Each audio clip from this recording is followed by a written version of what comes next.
Well, hello, my groovy goals. Welcome to Sena's House of Nightmares. This episode, we're going to the toxic, groovy, spooky sci-fi era of the 1950s, where there's movie monsters and toxicness and radiation and all this other fun stuff. And to join me is Boris. Hey. Still here, but he will be providing insightful commentary throughout the show until I decide to get rid of him for once and for all. You love me. Maybe sometimes.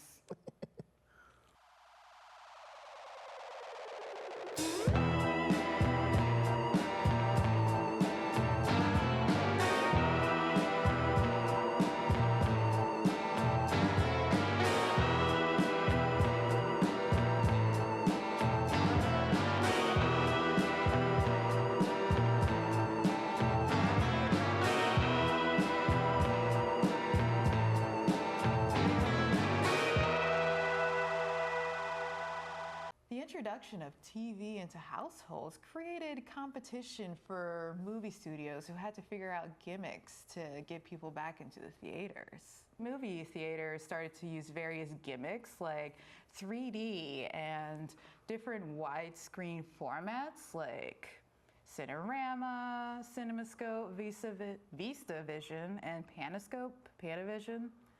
So many different ways, but it all translated to just different widescreen formats. I have a cousin named Panavision. Oh, how's she doing? She's great, actually. She's on her second master's. Oh, congratulations to her. Not you, but tell her I said congratulations. I will. Forever the black sheep. Well, Boris, you need to be happy about your cousin. I don't know why you're over there moping. Well, you know, what if Boris wanted to go to school? What if Boris wanted to get some degrees? Damn, I guess I do keep you in here, borrowing you from your education. But this is why you're here. You're learning horror film and only horror history, which will come in handy at some point. I'm taking your word for it. Next time we're at a cocktail party, you'll be like, oh, look at all this information I know. And maybe I can get a big bear job. Let's not go out. Well, you do owe me money, so maybe we should get you that job. Wait a minute. You don't think I forgot about the payments you owe me, but we'll leave that for another episode. A lot of these films could roughly be divided into three separate categories, which is alien invasion, scientific experiments that create a monster of some sort, or creation of an altered self in some form, whether it's suddenly growing to 50 feet or suddenly growing to the size of a thumb. A lot of interesting things, a lot of scientific development. Wow, all that in the 50s? Who knew? I thought it was just hamburgers and segregation. Yeah, that's the main theme of it, but in between that, there was a little science, a little scientific advancement. This was also the era of the Cold War. Now, the Cold War was not exactly any direct fighting between US and the Soviet Union, but rather just a lot of propaganda aimed towards each other. They also supported regional conflicts within different countries through proxy wars, which still seeing the effect of that in Korea, unfortunately. The Cold War was expressed through different things like the space race, espionage, propaganda campaigns, and also sports diplomacy. I'll let that one slide. That was a very diplomatic response, Boris. I applaud that. Boris for president. You know what? I would follow you before current powers that be. Thank you. Even though you have a lot of faults. Hey, listen. There's a lot less. Listen, I'm free of certain things. I'm not on any lists. That's the important part. The only list you're on is my house list. Because of the Cold War and all this propaganda kind of infiltrating people, there was the, quote, Red Scare. Now, there was an earlier Red Scare in the 1920s, but there was also one in the roughly 1947 to 1954. And this is after World War II and the beginning of the Cold War. And then tensions were rising between US and Soviet Union and hysteria over potential invaders. And that just started seeping into the public consciousness because that's what governments like to do. They just like to be like, hey, be afraid of everything around you except us. Mm-hmm. The thing you should be afraid of. Literally the one thing. I mean, among everything, but especially that. Mm-hmm. Especially that. Now, there was also an executive order issued on March 21st, 1947, from President at that time, Harry S. Truman, who issued Executive Order 9835, aka the Federal Employee Loyalty Program. It mandated all federal employees to be scrutinized to determine if they were sufficiently loyal to the government. And it was a startling development in a country that supposedly prized personal liberty and freedom, a political organization, which, I mean, not many things changed. Not many things changed. This gave way to also a movement called McCarthyism, pushed by U.S. Senator Joseph McCarthy, who claimed communists have infiltrated the highest ranks of government, and he also claimed to have a list of these employees who were loyal to the Soviet Union. He called for many investigations of staff in the Department of State, CIA, and other government agencies, and even created the House of Un-American Activities Committee, which conducted investigations into alleged communist activities by individuals, many of which were well-known artists and entertainers. Are you a communist? I mean. Well, you're taking a little long to answer, so I'm just going to assume yes. Well, I'm not a communist. The signs were there. The signs were there the entire time. Mm-hmm. Join us. Join us. You know what? I will give that a consideration. Yes. Let's get into reading some Karl Marx and see if we agree. That'll be our next bedtime story. Hooray! Comrade. Comrade. Now, one of the most well-known films that kind of delved into propaganda and kind of moving along with the Red Scare was Invasion of the Body Snatchers. Has your body been snatched? No, but I'm just frozen because I don't want it to be snatched. Or do I want to be snatched? Do you? Are you sick of life? You know, have you been reading my journal? I think I have. You know, it may not hurt to have someone else take over for a bit. You know what? It's not a bad idea.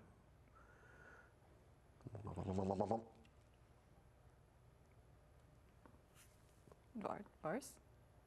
Boris isn't here anymore. Oh my gosh. Who is it? Who am I talking to now? This is his cousin, Panavision. Panavision, how are you doing? I'm doing great, girl. How are you? Good. I just heard you got your degree. Oh, I know it was a rough 4 years, but you know what? We made it. That is the important part. Now you're going to get a good job, going to be able to put some like money in your account. That's the important thing. Mm-hmm. You're looking good, by the way. Girl, thank you. Oh, look at this. Talk about bodies being snatched. I mean, Hey, I'm clocking it right now. clock it. I don't know if I could do this. I don't think I'm of the right culture to do this, but I appreciate it. Hey, it's Pride Month. It We're is all Pride allies. Month. Well, it won't be Pride Month when it shows, but it's always Pride. It's always Pride. It's always Pride. What happened? Well, your cousin came. She's doing great. Oh, wow. She is thriving, surviving. Very, very good. Nice. I was happy to see her. Well, if she comes by again, tell her I said hey. Yeah, maybe. Oh, You need to keep in contact with your cousin, Boris. I know. Keep in contact with your family. So speaking of body snatchers, the Invasion of the Body Snatchers was a very successful piece of propaganda film where in it a doctor realizes pod people are secretly infiltrating people as they sleep. The problem was initially thought to be a problem with individuals who could sense that something was different, and the doctor was giving them medications, just like, oh no, your uncle or your mother is the same they always been. We just need to fix you up. But then they found that, oh, this actually is a different person. They saw a pod being formed in front of them who looked just like their friend in the bar, and they were like, oh, if we go to sleep and wake up, we'll just wake up an entirely different person. And there were also little lines throughout the movie, which is, that's how it began. It came out of the sky, this untroubled world where everyone is the same. They're after your wives and children. To the camera, they scream, you're next, and they're already here. Oh my, all this scariness. Now, the next film we're gonna dive into is after the sci-fi sort of nuclear fallout that was inspiring a lot of films in the US. Across the ocean, there were also some films in Japan that were inspired by the recent events of the World War II, including Godzilla. Da, da, da, da, da, da, da, da. I just wanted to do that. Oh, the drama. I appreciate that.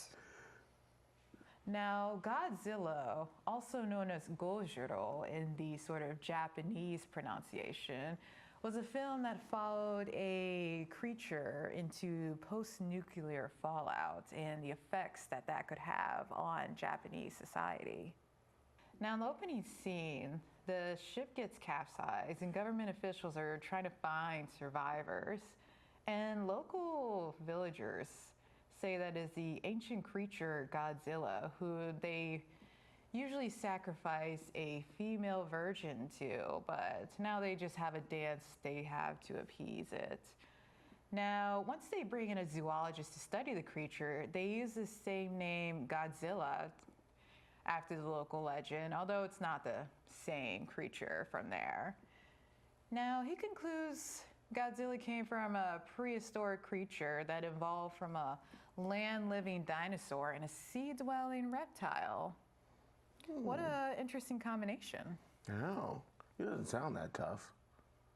Godzilla's habitat was disturbed by the hydrogen bomb testing and caused it to mutate, and also may have wiped out the others like it that were dwelling there.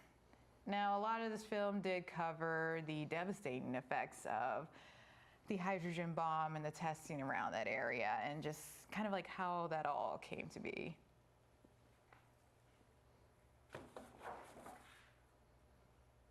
Now, the zoologists wanted to study Godzilla to see how it survived the hydrogen bomb, but government officials wanted to kill it. That's what government officials want to do all the time. It is. Why study or understand something? Just get rid of it as quickly as possible. Or neutralize it. Just get rid of it. Now, once they try and do this, Godzilla gets very enraged and starts rampaging and destroying the town. And they decide the way to get rid of him is to use, quote, an oxygen destroyer, which was developed by a scientist.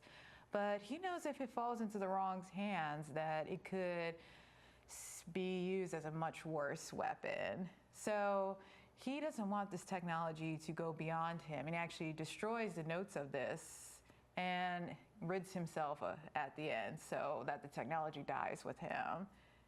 And the ending is not really seen as much of a triumph, but more of the lesser evil to take him out. Now, another thing is the opening scene for this film actually mimics a recent disaster that occurred around that time with the Lucky Dragon 5, where crew members were contaminated by radioactive fallout from U.S. military Castle Bravo, which was a hydrogen bomb test. And the catch, all their fish that they caught, and the crew were contaminated, and one person actually died, which is actually spurred the anti-nuclear movement in Japan. Wow.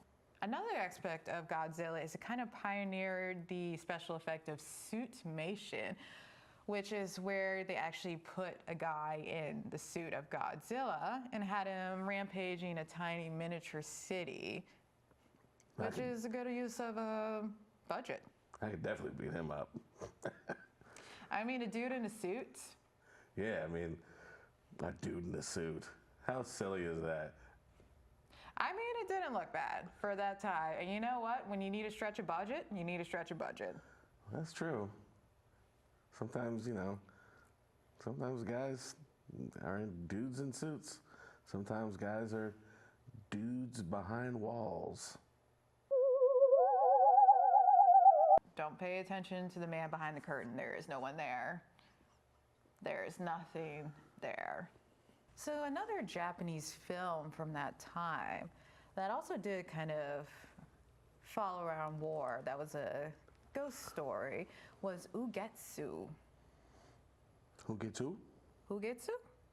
Who gets you? Who gets you? Oh, I don't get you. I don't get you either.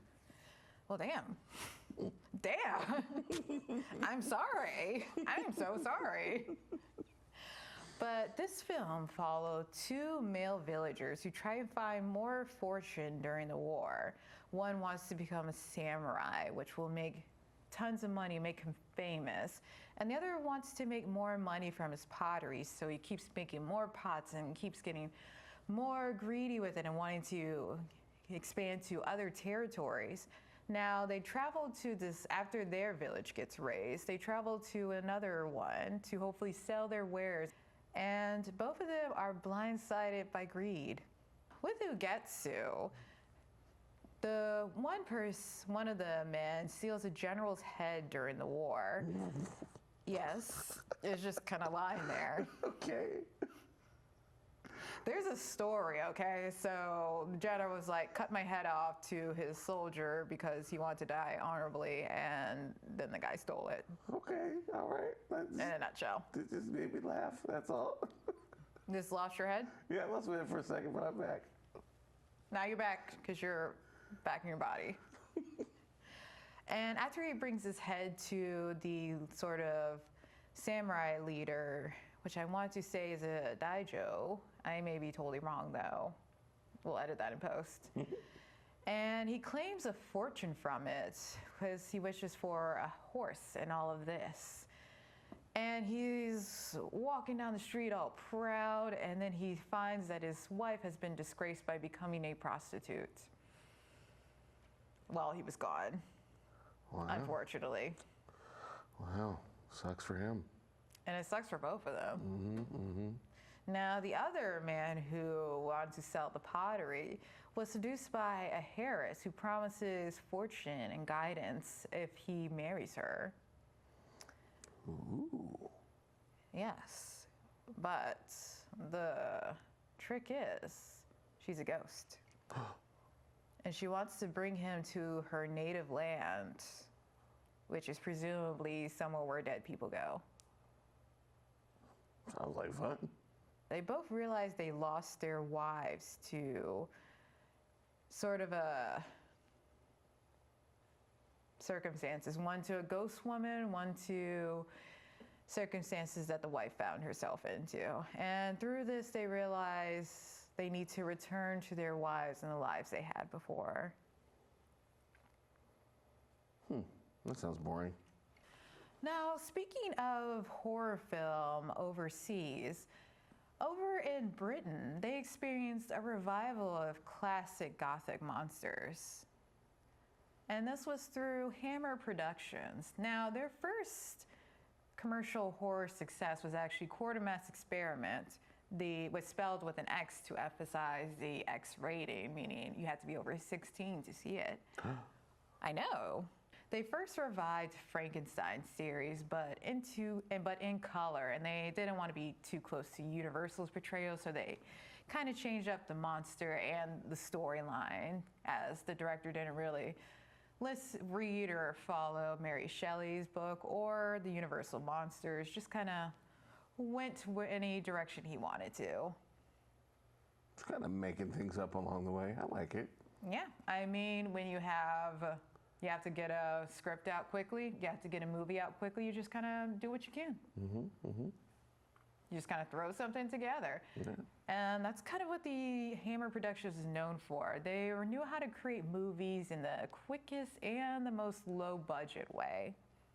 Now, the success of Curse of Frankenstein, which was the first movie of the Frankenstein series, and pushed an alliance with Universal Studios where they allowed them to sort of bring more classic Universal monsters to their productions and license them out to them with an agreement.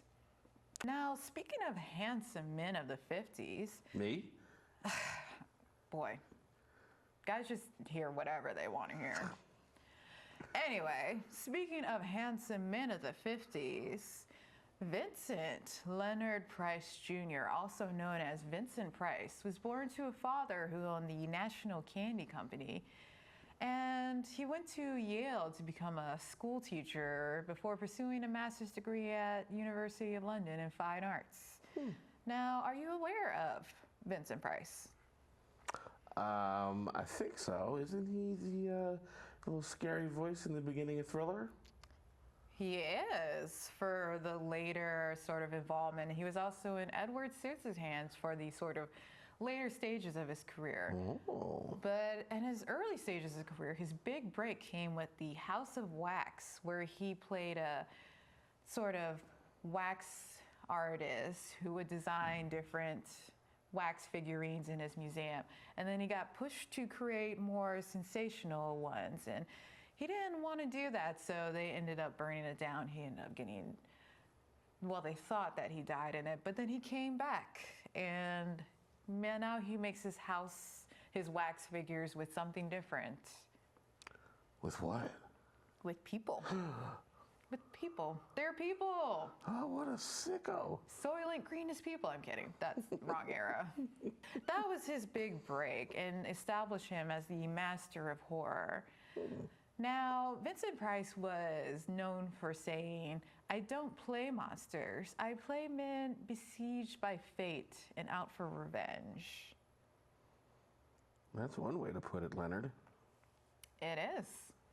He definitely had a method of being able to play a controlled, sophisticated, and intelligent character, but also one that could fly into rage and fright and madness just as quickly. And another film that Vincent Price was also in that was a very elegant gothic horror was House on Haunted Hill. Ooh, I know that one. Ooh, do you enjoy that one? It was scary. I just know the early 2000s one. Are we talking about the early 2000s? No. No, why are you bringing the early 2000s? Well, it's just the one I know. What does that do for now? Well, We're in the 1950s. go on. It may have a similar premise, though, because in this one, 5 guests were invited to stay over at a haunted house for $10,000 each. Oh, I'd do that. The guests were going to be locked in at midnight once the caretakers leave, and they'll be locked in the house until morning with no electricity, phone, no one within miles to hear them. But all that for $10,000. That's too much. Too much money? No, too much effort. It is. It actually is, especially if it's a haunted house in the middle of nowhere from someone you don't even know, because none of these people actually knew him. No, I'm not doing that. I changed my stance. Not in this case. But the funny part is he gives them up until midnight if they want to change their mind, but then the caretakers leave before midnight and lock them in, so they can't leave. No. I know, dangerous. Diabolical. And then he gives them each a gun. Whoa. Because why not? Whoa. They just may need to protect themselves. Now, in this, Vincent Price stars as the sort of owner of the house, and he lives there with his wife. In this film, he also had a troubled marriage where his wife was also trying to kill him, and he jokingly said, "Remember the fun we had when you poisoned me?" I think that's a fun pastime. So the wife does end up hanging. Oh my, I know, it's so shocking. You had to move in your seats. Now, the wife does end up hanging, and the first suspect is her husband, or the ghosts that lie within. But in the end, you find out that there are actually no ghosts, and it was just all a ploy designed by one of the other people in the group who were there for the money and the wife so that they could escape together away from the husband. But they are also unsuccessful, and they get pushed into a vat of acid. Not a vat of acid. I know. What is that? Wow. Not the acid vat. But that is Vincent Price, who was a very important figure in 1950s, going on to 1960s into doing several Edgar Allan Poe adaptations and just being an all-around voice of horror. Now, there's probably one thing that was missing that I don't know if you've noticed, but there weren't as many roles for Black people in this era. Oh, I noticed. Yeah, it was probably very obvious, but it's interesting that in the era of science fiction, it wasn't quite believable that a Black person would exist in that space, either as a research assistant or a lab assistant, or even the butlers were no longer Black. Very interesting. Very interesting. It is. Now, there were a few films around that era that did have some Black actors, but it was very sparse. One being Alligator People, where scientists turn humans into alligators through medical experiments and is trying to reverse it. And there's a Black butler and a Black maid that are kind of like in and out, but not really in there very long. Another one is Killer Shrews, where scientists go to a remote island to deliver supplies, only to find that there are large mutant shrews loose about. Now, in this one, there is a sort of Black person that comes with them on the ship, but is also killed right away, so. Tale as old as time. It is. I mean, things haven't really changed much. And yeah, and the next film was Monster from Green Hell, where these kind of various creatures get sent to space by the US space program. And one of the creatures include wasps, which they crash out there and they fall through the sky, but they become mutated through science. And they fall on the coast of Africa, where they terrorize locals until a group of scientists kind of work out a way to stop them. Now, I will say in this one, they at least did have a Black person in a speaking role that was kind of throughout the movie. Oh, okay. Progress. Yes, it was a terrible movie, but there was a speaking Black person. All right, all right. Now, that was an overview of the 1950s and everything that kind of was entailed with it, including the Red Scare and post-World War II in the US and overseas, where people were sort of learning to distrust those overseas and be a little wary of the fallout from nuclear war and what it could present. There was a lot of interesting aspects of the 1950s that mainly came from World War II and just sort of everything that was destroyed through it, scientific developments, and the distrust of others and otherization. And there are also very important key figures in horror to arise, like Hammer Productions, which went on into the 80s to make various horror films, and also Vincent Price, who became the sort of next icon in horror to lend his voice to many roles and to many other aspects. Some may say that the most important thing that Vincent Price did was remove Leonard from his stage name. I don't think Leonard's that bad of a name. It's a very elegant name. It doesn't have a good bounce to it, you know? Vincent Leonard. I mean, when you say Vincent Leonard, maybe not, but maybe if you said Leonard Price. Okay, I'll take that. I could see that too. Yeah. I could see him going by Leonard Price, Leo Price. Ooh, that's Leo? sexy. That's sexy. Ooh. Leo Price Jr., huh? Now he is a stage performer. He had an alternate career then. I fully support that too. But next time, we'll delve into the 1960s, which is the era of a lot of very sensational films and exploitation and very crazy, out there, psychedelic sort of experiences. Yeah, far out, man. Far out. And now, my groovy goals. I hope you have a pleasant rest in your chambers, whether they be temporary or permanent. And I shall see you on the next Sena's House of Nightmares.